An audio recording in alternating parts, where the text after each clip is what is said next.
Hi అండి, welcome back to sweet with bakes. నేను మీ లక్ష్మిని. ఈ రోజు మీకు క్రిస్మస్కి వాళ్ళ ఇంట్లో కంపల్సరీగా ఉండేది ఈ గులాబీ పూలు అండ్ ప్లమ్ కేక్.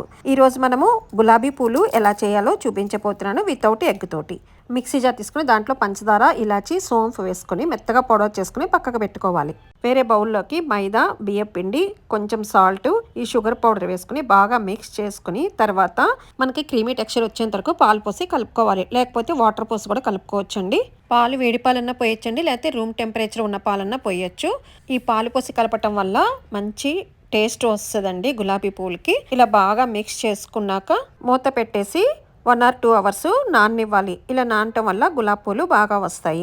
ఈ నానాక పిండి గట్టి పడితే కొంచెం పాలు కానీ నీళ్లు కానీ పోసుకుని మళ్ళీ కలుపుకోవచ్చండి. మనకి కన్సిస్టెన్సీ ఇట్లా ఉండాలి. ఈ కన్సిస్టెన్సీ వచ్చాక మీరు చేయాలి అనుకున్నప్పుడు రాత్రే నూనెలో నానబెట్టి ఉంచుకోవచ్చండి. లేకపోతే నూనె కాగేటప్పుడే ఆ మౌల్ని దాంట్లో పెట్టేసి బాగా కాగనివ్వాలి. ఆ మౌల్డ్ 3/4 మునిగేంత వరకు వేరే గిన్నెలోకి ఈ బ్యాటర్ని వేసుకొని కాడ బాగా కాగాక ఈ పిండిలోకి ఆ కాడని డిప్ చేసుకుని 3/4 వరకు నూనెలోకి పెట్టుకుని ఒక 5 నిమిషాలు వేడెక్కాక అప్పుడు ఏదైనా నైఫ్ కానీ ఫోర్క్ కానీ తీసుకుని చుట్టూ లూజ్ చేసుకుంటే ఈజీగా మనకి వచ్చేస్తుందండి. కానీ ఫస్ట్ 1-2 మాత్రం చాలా కష్టం అండి, రావు. ఇనపది కాబట్టి, అదే నాన్ స్టిక్ అయితే ఈజీగా వచ్చేస్తుంది మీకు. ఇలా వచ్చేసాక టర్న్ చేసుకుని కొంచెం వేగనిచ్చి ఇలా లైట్ ఇలా బ్రౌన్ ఉన్నప్పుడే తీసేయాలండి, లేకపోతే తొందరగా మాడిపోతాయి.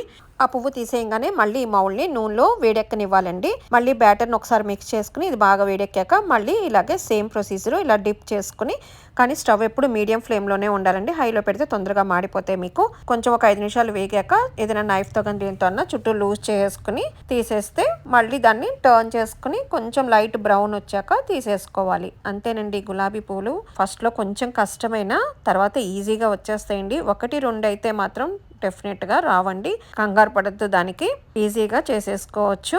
చాలా క్రిస్పీగా ఉన్న స్వీట్ షాప్ స్టైల్ గులాబీలు రెడీ అయిపోయినాయండి. అందరూ తప్పక ట్రై చేయండి. ఇవి క్రిస్మస్ కనే కాదండి, మీరు ఎప్పుడైనా ఈవినింగ్ స్నాక్స్గా కూడా పిల్లలకి చేసి పెట్టచ్చు. మరి నా వీడియోస్ కనుక నచ్చినట్టయితే లైక్ చేయండి, షేర్ చేయండి, నా ఛానల్ని సబ్స్క్రైబ్ చేసుకోండి. Thank you for watching from sweet with bakes.